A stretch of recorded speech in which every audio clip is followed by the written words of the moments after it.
This is Greg, and this is the second in my series on the college prep experience. So I wanted to note that there's a bunch of areas that I wanted to cover on this.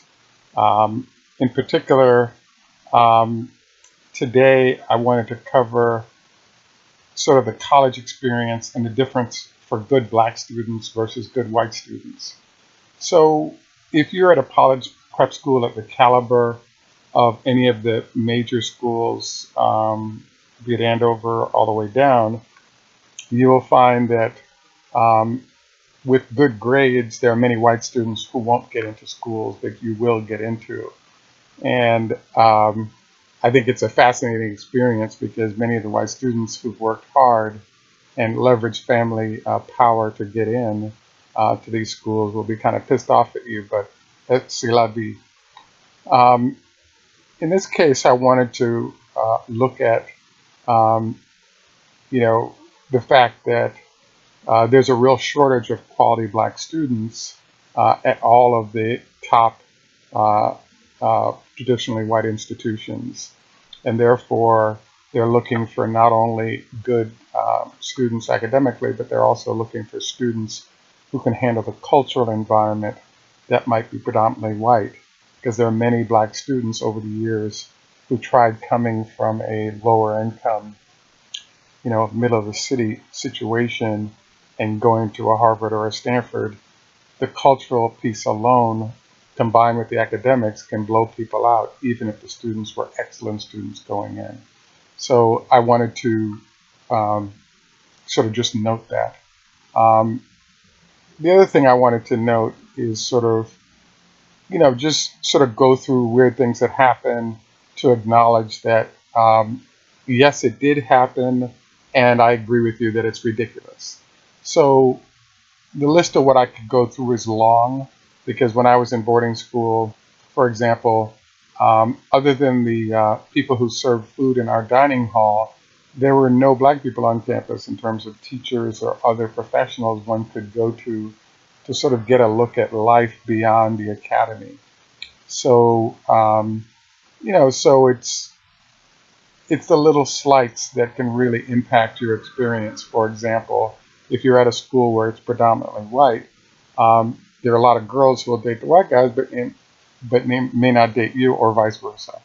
Um, just because that's occurring at your school has nothing to do with what it's like in the outside world or your opportunity to meet and date people. It's simply a reflection of the environment you're in and the lack of opportunities to meet people like yourself. Um, Another challenge that I find fascinating at these schools is to do drugs or not do drugs. That is the question. So the reason I say this is that at many of these schools, about 20% of the students come from extremely wealthy families. So what this means is that post-graduation, they'll be asked to go to college, and afterwards, they'll have trust funds or possibly a guaranteed job within the family company that they'll be running eventually that they go on to. So so yes, they're going to be working hard and they'll probably get good grades or even may not. It kind of doesn't matter because their success is guaranteed. The issue, though, is that there can often become an environment where there's a whole bunch of cool people and cool opportunities that might be attached to groups that do large amounts of drugs. So if you're not either participating or sort of chilling with folks that are in that space, you kind of become a pariah where people kind of don't want to deal with you because you're not a participant. Um, I I've sort of experienced this, and I think it's challenging, and it's one of the reasons why I'm doing this video. And I would say that you know don't feel compelled to do drugs if you don't feel like it. If you feel like it, you can do it, and that's your business. I just wanted to acknowledge the fact that you can be a good student, you can go to these schools, and you can do it, go there without doing drugs if you don't feel like it, because there are a lot of people that don't do drugs and that are still cool people. So it's not, so your definition of coolness isn't associated with the fact that you're A, doing drugs or alcohol, and doing large amounts of it. Um, the other thing is you can get creative by finding things you can put in a glass or etc. to fake that you're participating, but keep your head about you. The other note I should make about drugs within these institutions and alcohol is that in many cases, because your fellow classmates are so wealthy, the drugs or alcohol are free, or your fellow students may be even dealing them. But the reality is that if they get caught with those drugs, there's going to be a way for them to sort of make it okay regardless. But you might find that the same offenses that they are committing, if you try to do them, you'll instantly be thrown into jail and may lose the next 20 or 30 years of your life in the process. It's just the nature of the beast. And don't ask me why. It's just the nature of how this works. The next thing I wanted to note is that um, I feel like at my school, I really kind of got a good feel of the fact that it was a bad place for me to be, but I stuck it out for the 5 years and then went on to an Ivy League school. If I had it to do again, my home situation was really jacked up, so I didn't really feel like I had the option to leave. But if you feel like the environment is the wrong one for you, I highly recommend that before something bad happens to you, like somebody trying to kill you or force you into drugs or force you to do things that you don't want to do, I would seriously have a talk with your parents or administrators to see whether or not you shouldn't switch where you go to school or possibly leave early and go to college. That way you can sort of duck some of the ugliness of the situation.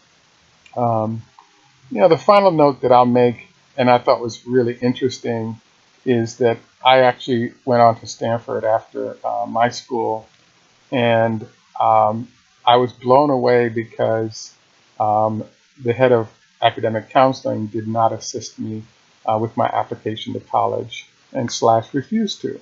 So I filled out and got in on my own, and the only assist that I got from them was them leaking the fact that I'd gotten into Stanford, because when all that data is stacked up, the nature of the institutions that your students are getting into and attend can influence the perception of the quality of education you're getting. In my case, I had a lot of obstacles to limit my forward progress at my school. Um, the next thing is that I would encourage you to, during alumni periods or parental periods, take time to learn more about who your peers are and what their parents do. And the reason I say that is that when you're at these places, they consider you part of their family because you know their kids that well. And the kids often aren't very interested in what their parents do for work.